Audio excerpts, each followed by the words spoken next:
So GoPro just announced the Mission 1 lineup, and before we even get into the specs, you need to understand one thing. This is not a Hero replacement. There's no Hero 14 here.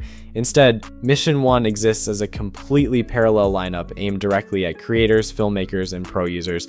The lineup itself includes 3 cameras: the Mission 1, the Mission 1 Pro, and the Mission 1 Pro ILS.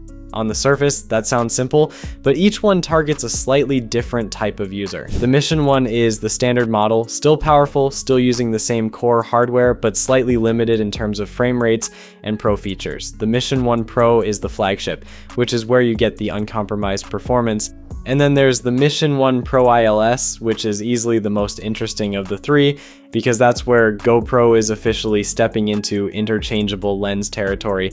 Everything starts with the sensor. All 3 cameras use a new 1-inch 50 megapixel sensor. The native pixel size is 1.6 microns, which is already solid, but this is a quad Bayer sensor.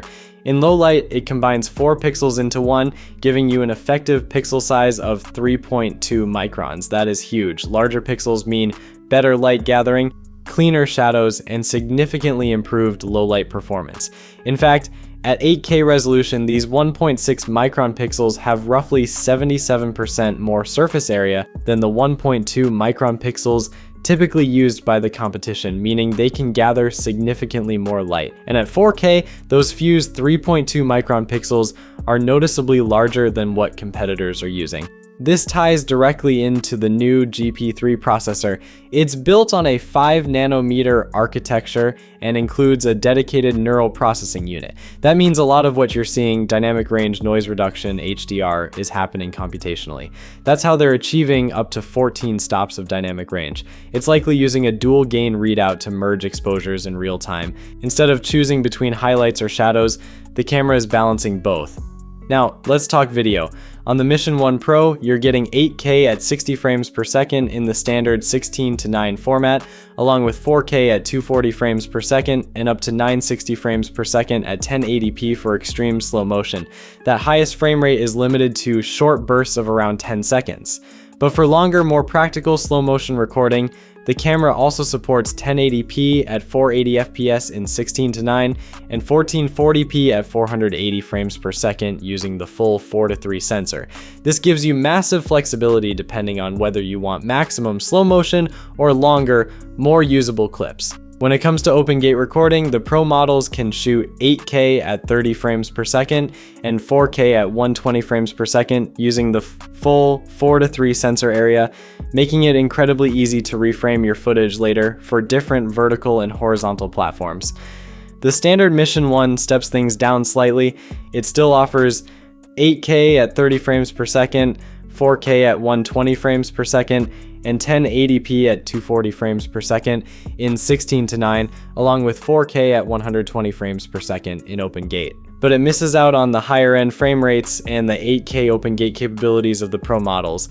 Honestly though, one of the most important numbers here isn't resolution or frame rate, it's bit rate. These cameras go up to 240 megabits per second, which is a massive jump. Bitrate is what preserves detail. It means less compression, fewer artifacts, and better overall quality, especially in the fast-moving scenes where GoPros are usually mounted. There's also support for 10-bit color, GP-Log2 for color grading, and HLG HDR. Add in the timecode sync and it's clear this is built for professional multi-camera workflows. Now let's get into the most interesting camera here, the Mission 1 Pro ILS. This is GoPro's interchangeable lens system. Using a micro 4/3 mount, you can now rig up a wide range of lenses, telephoto, macro, real cinema glass, all on a GoPro body. But there are some important trade-offs because it's still using a 1-inch sensor. There's a crop factor of around 2.7 times compared to full frame, so MFT lenses won't behave exactly like they do on a native micro 4/3 camera. The field of view will be tighter. It's also weatherproof but not fully waterproof like the other models, and importantly, it doesn't currently support autofocus. This is clearly designed for controlled, intentional shoots, not casual run and gun.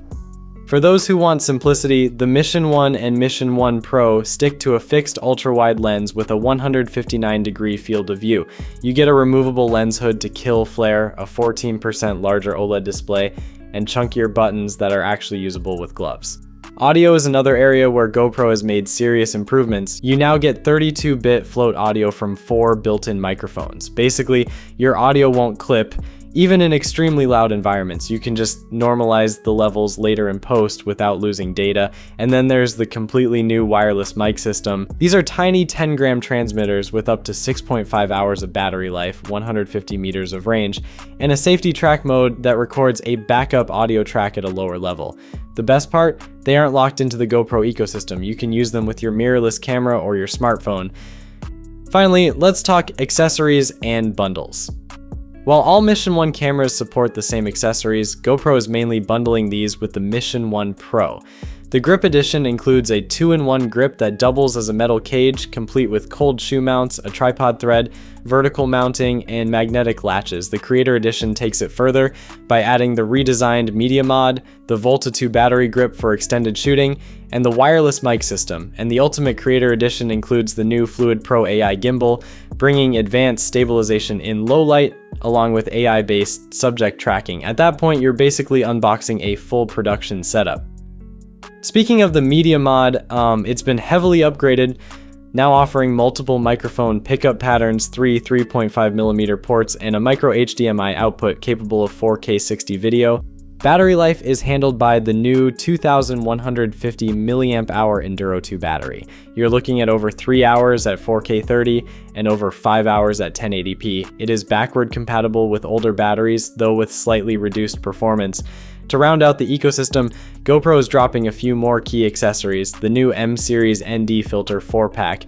The camera actually auto-detects which filter you snap on and automatically adjusts the shutter speed to give you the perfect cinematic motion blur, which is a massive time saver. If you're taking it diving, there's a new protective housing that pushes the waterproofing down to 196 feet or 60 meters. And for rig builders, they're launching a brighter light mod 2 with double the runtime, a dedicated vertical mount adapter for native 9:16 social shooting, and a new dual battery charger that lets you check battery levels even when it's completely unplugged. A few more small but important details. There's no built-in storage, so bring a fast micro SD card. The cameras support GoPro Labs right out of the box for advanced QR code settings, and the overall thermal performance has been improved to handle those massive recording sessions. Pre-orders start May 21st, with shipping expected on May 28th. Pricing hasn't been officially revealed yet, but it's expected to drop at NAB next week, and honestly, pricing is going to decide everything, because if GoPro gets that right, this might not just be a new product line. This could be the moment GoPro stops being just an action camera company and becomes something a lot bigger. Peace.